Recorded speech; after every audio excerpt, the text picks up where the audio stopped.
Hello guys, welcome back in your study channel NCERT अड्डा 2.0।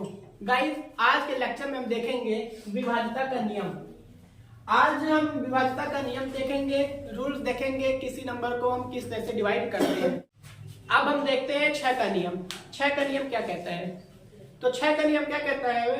अगर कोई संख्या 2 और 3 दोनों से कट रही हो, अगर कोई संख्या 2 और 3 दोनों से कट रही है तो वो संख्या 6 से भी कट जाएगी। आई बात समझ में कि नहीं आई? 6 का नियम क्या कहता है सीखू?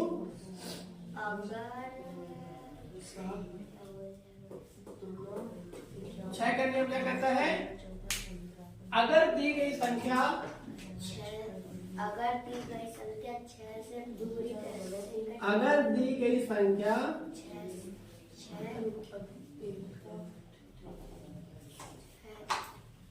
2 और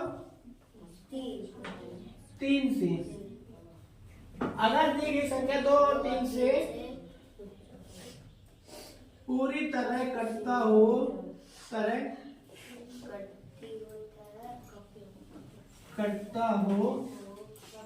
तो वह संख्या 6 से भी कट जाएगी। 6 से भी कट जाएगी। अब बताना है आपको, कोई संख्या 2 से कट वो 6 से कट रही है, कैसे जानोगे? अगर हम ये चेक करना है कि कोई संख्या 6 से कट रही तो कैसे जानेंगे कि कौन सी संख्या 6 से कटती है? अगर कोई संख्या 2 से और 3 से दोनों से कटे, ठीक है, जैसे मान लो मैं लिखा यहाँ पे 7 6 5 4 3 2, ठीक है, ये संख्या 2 से कटेगी कि नहीं कटेगी? क्यों? क्योंकि इकाई में 2 है, ये 2 से कट रही है, 2 से कट रही है।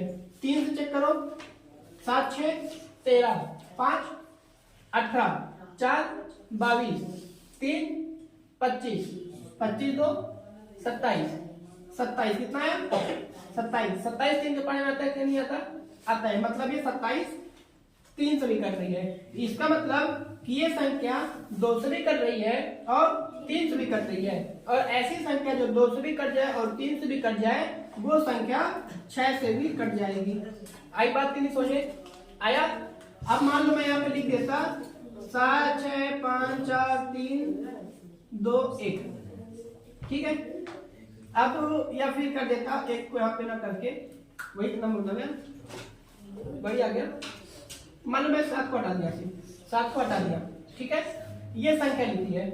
अब इस संख्या में जोड़ो 6 5 6 5 11 11 4 15 15 3 18 18 2 20 20 3 से कटता है कि नहीं कटता?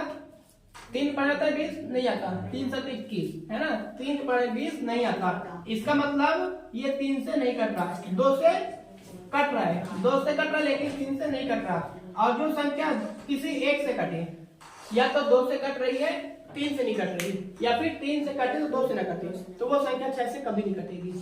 6 से कटने का नियम क्या कहता है? ऐसी संख्या होनी चाहिए जो 2 और 3 दोनों से कट जाए। आई बात नहीं समझे? लेकिन ये संख्या क्या है? सिर्फ और सिर्फ 2 से कट रही है, 3 से नहीं कट रही है। इसका मतलब कि ये संख्या जो थी वो 6 से नहीं कटेगी। ये संख्या जो दी गई है ये 2 से भी कट रही है और 3 से भी कट रही थी, इसलिए 6 से कट जाएगी। आई बात समझे? अब हम आते हैं 7 के नियम की तरफ। तो 7 का नियम ऐसा नहीं कि जरूरी नहीं है। 7 का नियम क्या है कि कोई रूल फॉलो नहीं करता। जितना तुम 7 का नियम लगाओगे उससे अच्छा तुम सिंपल डिवाइड कर लोगे, ज्यादा ठीक रहेगा। इसलिए 7 के नियम को नियम ना मान के निगलेक्ट कर दिया जाता है ना, क्योंकि कठिन होता है। आई बात में कठिन मतलब उसमें इतनी प्रोसेस हो जाती है, 7 के नियम में इतनी ज्यादा प्रोसेस हो जाती है कि बच्चा वो प्रोसेस करते करते इससे अच्छा 7 से डिवाइड कर ले, ज्यादा आसान रहता है। आई बात समझ में कि नहीं? इसलिए उसको क्या कर देते हैं, हटा देते हैं। तो हम भी 7 का नियम ना पढ़ के 8 का पढ़ेंगे, 9 का पढ़ेंगे, 10 का और 11 का पढ़ेंगे, ठीक है। अभी 8 देखते हैं, ठीक है। 8 का नियम, 8 का नियम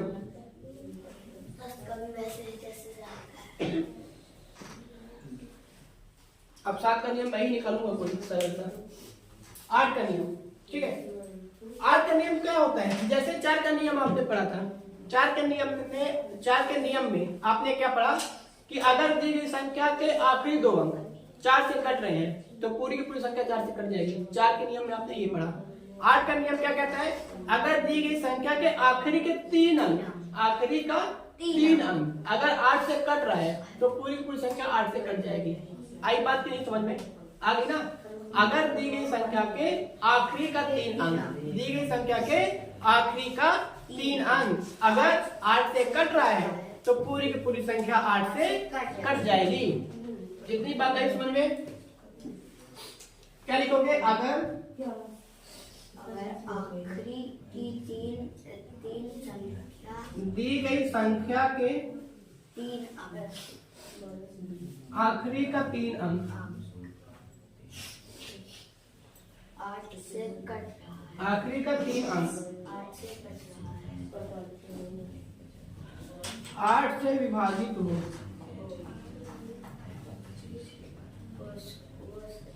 संख्या 8 से पूरी तरह से कट जाएगी। पूरी संख्या तो पूरी की पूरी संख्या, पूरी की पूरी संख्या 8 से कट जाएगी। 8 से कट जाएगी। आई बात समझ में। क्या लिखा, अगर दी गई संख्या के आखिरी का 3 अंक 8 से विभाजित हो तो पूरी की पूरी संख्या 8 से कट जाएगी। अब हम इसमें क्या करेंगे, आखिरी के 3 अंक से करेंगे। क्या करेंगे, आखिरी के 3 अंक, आखिरी के 3 अंक से करेंगे। जैसे मान लो 7 6 5 4 3 2, ठीक है, 8 ऐसे लिखा। मान लो 8 ही लगा दिया तो हो गया। अब ये संख्या बताओ 8 से कट पाएगी कि नहीं कट जाएगी। तो हम कैसे जानेंगे, आखिरी के 3 अंकों का कर देंगे 8 से भाग कर देंगे, इसको 8 से भाग कर देंगे। क्या कर देंगे, 8 से भाग कर देंगे इसको। अगर ये कट गया तो मतलब पूरी संख्या कट जाएगी, है ना। काटो, 8 चौको 32, 8 एकम 8, ये कट गया। पूरी संख्या 8 से कट गई। इसका मतलब ये संख्या पूरी की पूरी 8 से कट जाएगी। कट जाएगी। जो संख्या लिखी है पूरी पूरी संख्या 8 से कट जाएगी। हम कैसे जाने, सर हमने आखिरी के 3 अंक को 8 से भाग कर दिया। हमने क्या किया सर, हमने आखिरी के 3 अंक को 8 से भाग दे दिया, ठीक है। और हमने देखा कि जब आखिरी के 3 अंक को 8 से भाग देते हैं तो इसका शेषफल क्या आया, 0। इसका मतलब पूरी का पूरी संख्या 8 से कट गया, ठीक है। आखिरी का 3 अंक अगर 8 से कट गया तो पूरी पूरी संख्या 8 से कट जाएगी। आया समझ में। 8 का नियम क्या कहता है, अगर किसी संख्या के लास्ट के 3 अंक 8 से कट रहे हैं तो पूरे का पूरा संख्या 8 से कट जाएगा। आई बात समझ में कि नहीं है, आ रही है। अब आते हैं 9 के नियम की तरफ, ठीक है। 9 का नियम